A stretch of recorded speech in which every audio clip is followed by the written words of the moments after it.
Now, power has returned to most cities across Pakistan after a nationwide breakdown left the country of 220 million people without electricity at the beginning of this week.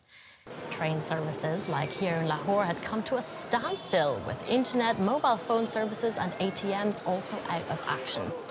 Power cuts are becoming increasingly common in Pakistan, where small failures can lead to cascading effects through the nation's deteriorating power grid.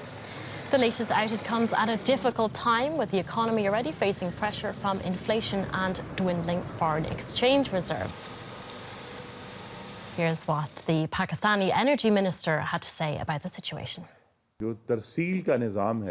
We've learned our lessons, that we need to invest in the distribution system, which I will report to the Prime Minister after some time.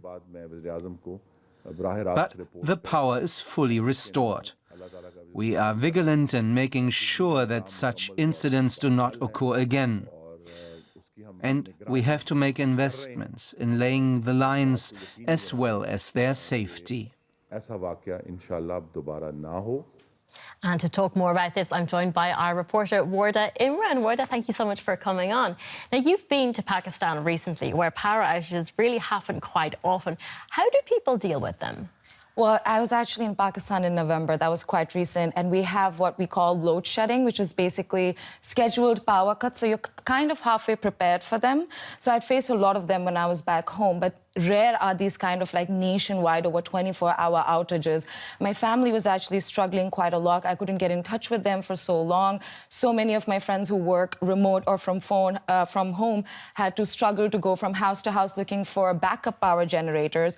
We all have some of energy like electricity stored for times like this, but actually these kind of 24 hours one really throw you off, especially at the start of a work week on a Monday and in the January of a new year. It was quite difficult for everyone back home. Absolutely. The scale was just breathtaking, wasn't it? Now, the infrastructure in Pakistan, when it comes to power, is really crumbling. Why is it in such bad shape? The system in Pakistan, the electricity grid, is actually quite ancient. It's very old. There's a running joke that we have that if you look at the skyline of Karachi, you're bound to see these electricity wires hanging everywhere. It seems that there's like a lack of investment in this industry. There's so much political and economic upheaval. There's always this kind of where should we invest and who should we invest in. But this kind of outage, I hope that it has shown to the government that investment needs to be made in the transmission of energy. As we've seen with the energy crisis, things can go up and down so fast, and having your economy and your people be without electricity for 24 hours, that's so damaging. For example, in industry, the textile mills industry, they reported that they may have estimated losses of over $70 million, and that's a lot of money. It is such a huge impact. Now, we did just hear the energy minister there saying that he would be investing more, but the government in Pakistan has a lot of other economic issues on its plate right now, doesn't it? Tell me a little bit about them.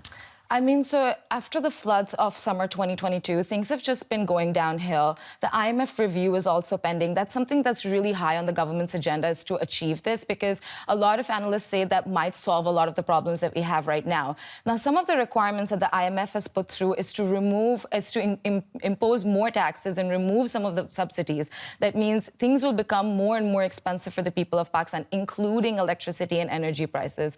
And I feel like this is such an economically difficult time for the country. Priorities need to be set straight. So if this outage has taught us anything, it's that it's important to look at different industries, and it's important to look at how the economy of the whole country is functioning, but it's also very important to look at energy transmission and see where we go from there.